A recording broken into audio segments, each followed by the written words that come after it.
আসসালামু আলাইকুম সুপ্রিয় দর্শক। আজকে আমি রান্না করব লাউ দিয়ে তেলাপিয়া মাছ। আর এই জন্য এখানে আমি সবার প্রথমে পেঁয়াজটা তেলের মধ্যে ভেজে এর মধ্যে হলুদ গুঁড়া, মরিচ গুঁড়া আর পরিমাণ মতো আদা রসুন বাটা আর লবণ দিয়ে মশলাটাকে খুব ভালো মতো কষিয়ে নিচ্ছে। মশলাটাকে খুব সুন্দর করে কষাতে হবে যাতে মশলার মধ্যে কোনো কাঁচা গন্ধ না থাকে। মশলাটাকে কষানো হয়ে গেলে পানি দিয়ে আমি আরেকটু কষিয়ে নিব খুব ভালো মতো।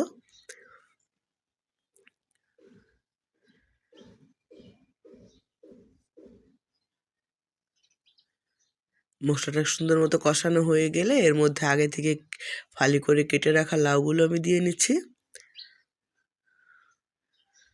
লাউটা দিয়ে ভালো মতো নেড়ে চেড়ে মশলার সাথে মিশিয়ে নিব।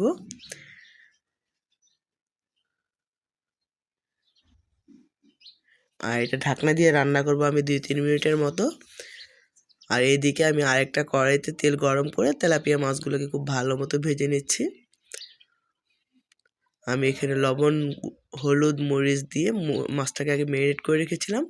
এরপরে খুব ভালো মতো ভেজে নিচ্ছি, আমি 2 পিঠ লাল লাল করে ভেজে নিব।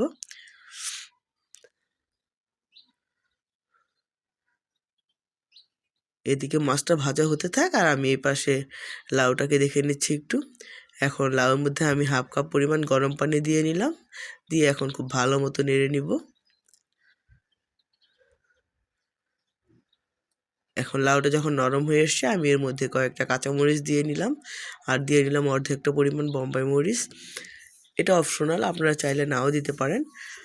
আর এখন আমি আগে থেকে ভেজে রাখা সেই মাছগুলো এখানে দিয়ে নিব আর দিয়ে নিব কিছু ধনিয়া পাতা কুচি।